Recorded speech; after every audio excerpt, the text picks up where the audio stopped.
So to start us off, Zaria, first of all, your Instagram bio is my favorite thing I've ever seen. Like Cher, like Beyonce, but mostly like Zaria. I was looking at that, I was like, that is amazing. Something that I absolutely love about your performance is that there's so much going on, there's so much intensity, but this show also focuses on the more intimate things, and your character focuses on the microaggressions of the ballet industry. And this is something that I feel like doesn't get spoken about enough. I've had a lot of friends with pretty traumatic experiences in that realm. What do you hope viewers take away from these conversations? I think I would hope that viewers take away that it's great to stand up for yourself. It's a heroic thing to stand up for yourself. And also that, you can be your biggest cheerleader. I think that Farron knows that this world wasn't really built for her. I mean, one of the things that we discussed was when she goes from pink point shoes to brown point shoes, which, just recently existed, that's still something that you don't see in every brand that makes point shoes. So I was really excited to step into those different nuances of what it meant to fit into this world. I think that Farron for the longest time is trying to fit into a world instead of having the world accept who she is, where she is, and how she looks. Mallory, you appeared in Dear Evan Hansen, which is another show that deals with incredibly intense themes in a theater element. So there's some contrast there. What did you find to be the biggest contrast between a project like this and a project like that? I mean, it's everything is the answer, but I'm like, which one to choose from? I think having a live audience where what you do, I say a line and then it's gone and everyone was there to witness it and they cannot go back and look at what I did. And so it's like, there's this greater sense of, you just kind of release it and it's happened and it's in the moment. And so that's probably the hugest difference is, one, I get multiple goes and when I'm, acting on screen, and then two, whatever they choose that's going to be on HBO Max and I can rewatch it as many times as I can. It could not be more different, actually. And the rehearsal process is, of course, so different. But gosh, I adore doing both. I do. And I feel so grateful that both of the big things I have done, I think, are very meaningful and deal with these heavy, hard to talk about topics. So I feel very grateful for that. I'm grateful to have witnessed you in both. You were fantastic in both. And what do you think that we can expect from your characters in the second part of this season? Without giving too much away, what are they getting up to? I think that I'm like, how do we avoid the spoilers? So Farron is finding a new sense of friendship within the group. She's also finding a new sense of success, and she's redefining what it means to be her. And like I said, what it means to, be accepting of yourself in a world that doesn't really accept her. And here's the vaguest answer of all time. I think you can expect some personal growth, some lessons learned from the twins. Mallory, your character is the reigning queen of me. She's the antagonist to the liars. She is not the nicest. But honestly, in your opinion, do you think that there's more to her than what we see on screen? Yeah, of course. And I remember Zaria and I would be talking about our characters, and we both, like, when you're playing a part, we would be defending them, like, but this and that. And that's of course how I feel about Karen. She is just like this deeply wounded animal and puts on this huge front, but it all comes from this place of intense insecurity, and she has this very rough home life, and everything she does is to win the approval of her dad, and she really, like, her only sense of security comes from feeling like she is winning and that she is the best at everything. And so I think if we really gave Karen a shot, she's got a lot of learning to do. Her coping mechanisms are just, that's where she goes wrong. But yeah, she's maybe not a softie at heart. She's still a queen. I keep calling her a boss today. She's got all those qualities, but she's got a sensitive soul, I think. Now, Bailee, your character Imogen, she seems to carry the weight of the world on her shoulders. She's trying her hardest to find A, and she's in turn determined to protect all of her friends. How do you think her character is developed from start to finish in this series, and what did you learn about her in the process? Well, I can't give too much away because what I will say is that I think for each and every one of our liars, the growth that they go through in their journey is really such a sight to behold, to watch unfold. But you're right. I mean, when we meet Imogen, she really does have the weight of the world on her shoulders. She's 16, she's pregnant, she's in the middle of extreme tragedy. And I think she's also in the middle of questioning what is real and what was truthful and what was honest. And that is a lot to grasp. And then add the added layer of A, which is a huge part of our show, obviously. And I would say there's a lot of ownership that comes with Imogen. There's a lot of strength that shows up, a lot of determination and seeking that she does throughout the show. And there's definitely answers that she's looking for. And I think as the answers start to come into more of a focus from that point on, her journey just continues to grow and grow. Chandler, one of Tammy's main traits is standing up for what she believes in and just being outspoken. So what do you feel like characters can learn from this outspokenness that she carries with her, and what do you want it to say? Yeah, I really feel that, when we meet Tabby, she is in a bit of a jaded place. She's a closed book. She has gone through a lot, and it takes her time to really open up again. And she really finds that safe space with her friends and with Imogen. And so it's really a journey of her learning to be vulnerable and to also find her voice. She finds herself in so many different kinds of situations where she sees the need to speak up.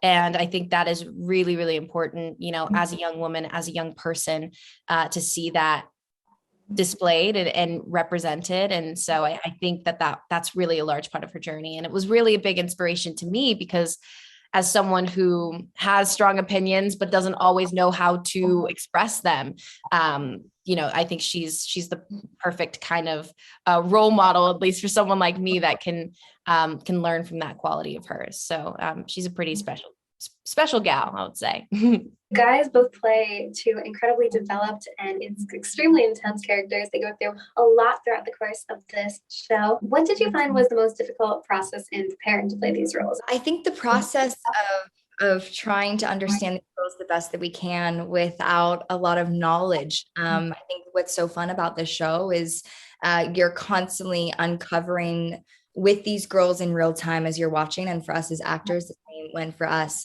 We went in not knowing much of what was going to happen with the season, only knowing what we needed to know specifically for those, first few episodes. And, I've never been pregnant before. And so that was new for me. I think also making sure that we were remembering through the midst of the craziness and the fun of the show and all of that we are dealing with very, sensitive and important topics throughout our show, and making sure that the preparation for that and what that looked like to be able to try to tell our most honest versions of those stories and that storytelling, I think was just important for all of us across the board at all times of filming. You guys are playing a new generation of Little Liars in this new chapter. What did you find was the most interesting part about your characters, and what was your preparation process like in preparing for them? Gosh, well, for me, Mouse is so complex and so interesting because, you meet her in a place in her life where she isn't really willing to share a lot. And so it was definitely having to, as an actor, also with the support of the creative team, of course, discover a lot of things and put a lot of pieces together. As there wasn't so much there because she has so much hidden. And so it was really just wonderful discovering that. And I think through her friendships that she creates, she is able to really blossom into the young woman that she's beginning to be. I think as for Noah, when we find her, she's very comfortable hiding behind the facade that everyone's always taken her as. And I think getting to kind of pick apart what truly was her and what was just a construct that was easier to keep up was really interesting and fun to play as an actor. And our creative team was so incredible at writing such complex, great characters that I'm really grateful that we were able to tell the stories that we were.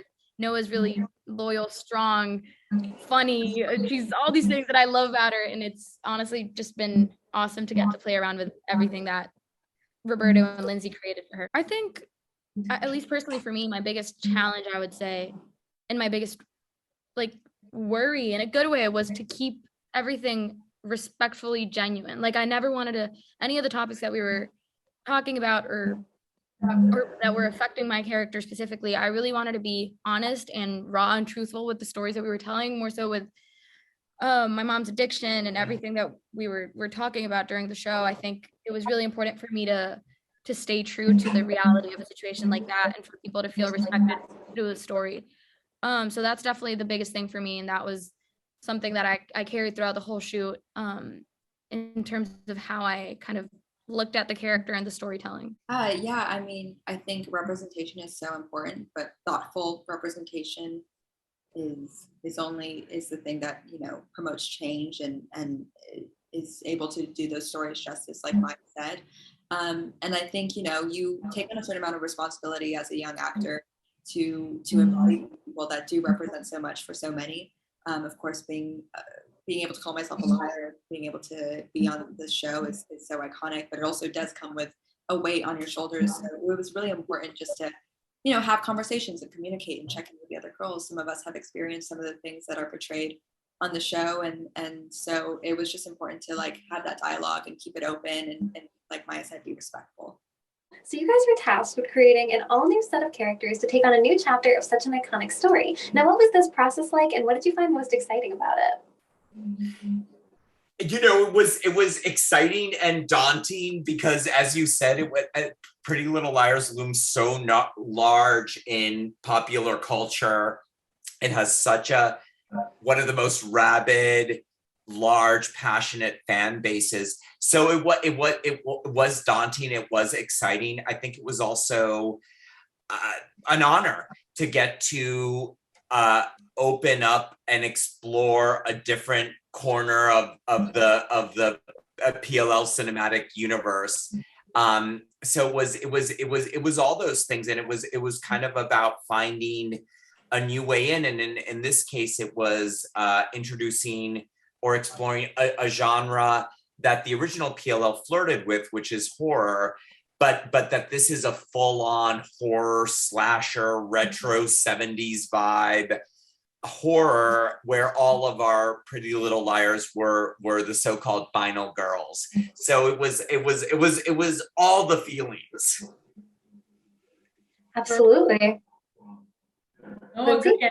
I agree. I think that horror genre grabbed, you know, Roberto and myself are both horror super fans, and we knew we could not touch the original characters in the original show. They were as iconic as can be. And so I think something that was very exciting to me was the chance to create brand new characters, to make each girl an individual. We described all 5 of our leads as all of them are final girls, to embrace our beloved horror trope of a final girl.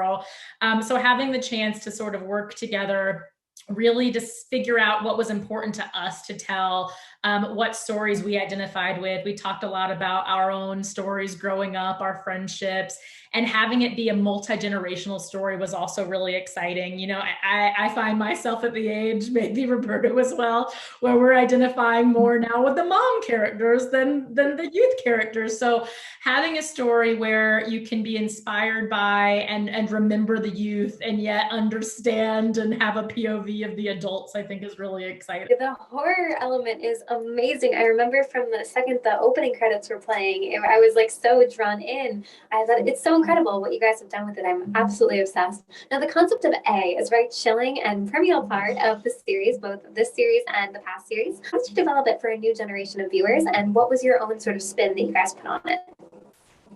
Yeah, I mean, I think in leaning into the horror genre, the idea was that with A, we set out to create our version of one of those iconic villains, like Jason, like Michael Myers, Lindsay, like you mentioned earlier, Leatherface, is the idea of kind of creating a horror icon.